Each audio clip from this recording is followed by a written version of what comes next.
নমস্কার বন্ধুরা, মৌ রেসিপি তরফ থেকে আরেকটা রেসিপি দেখার জন্য আপনাদের স্বাগত জানাই। আজকে আমি রান্না করব এই চিংড়ি মাছগুলো দিয়ে চিংড়ি মাছের কারি করব। আপনারা সম্পূর্ণ রান্নাটা আমার দেখতে থাকুন। আমি কড়াইতে প্রথমে সর্ষের তেল দিয়ে দিব। চিংড়ি মাছগুলোকে হালকা ফ্রাই করে আনবো। নুন দিয়ে দিব, প্রথমে হলুদটা দিয়ে দিব। চিংড়ি মাছটাকে মাখিয়ে নিব।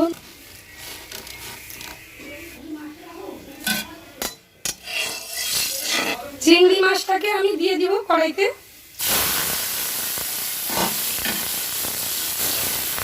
হালকা ফ্রাই করব। আপনারা কে কোথা থেকে দেখছেন আমার ভিডিও কমেন্ট করে জানাবেন।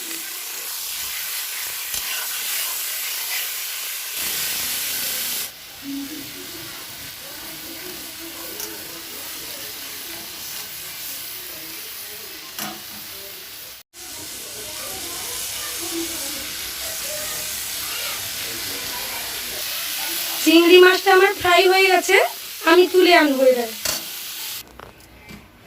কড়াইতে দিয়ে দিব সর্ষের তেল। চিনিটা দিয়ে দিব তেলে। তেলে রংটা উঠে গেছে, আমি পেঁয়াজ কুচিটা দিয়ে দিব।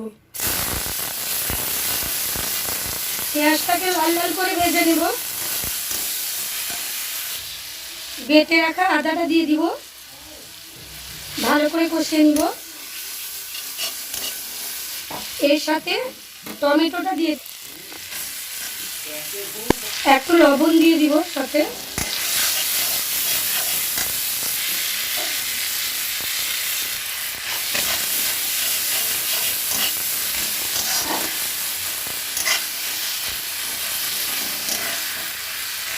হলুদ গুঁড়োটা দিয়ে দিলাম, লঙ্কা গুঁড়োটা দিয়ে দিলাম।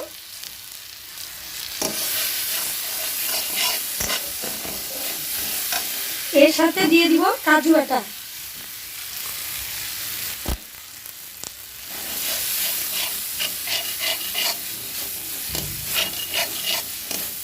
ভালো করে মশলাটাকে মিশিয়ে নিব। একটু মিষ্টি অ্যাড করব।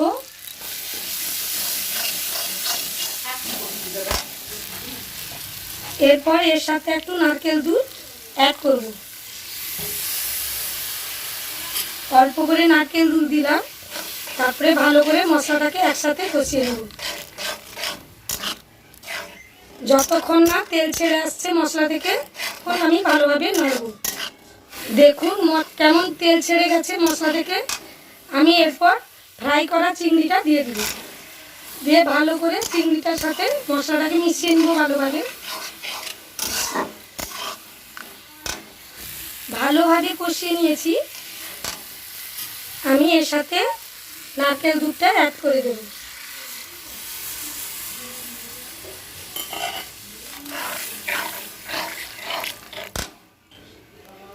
এরপর তরকারিটাকে মিডিয়াম ফ্লেমে রান্না করব 10 মিনিটের মতো। আমার তরকারিটা ফুটে গেছে, তৈরি হয়ে গেছে। আমি এর ওপর গরম মশলা একটু ছড়িয়ে দিব। আমার রেডি হয়ে গেছে। আমি তরকারিটাকে নামিয়ে আনবো।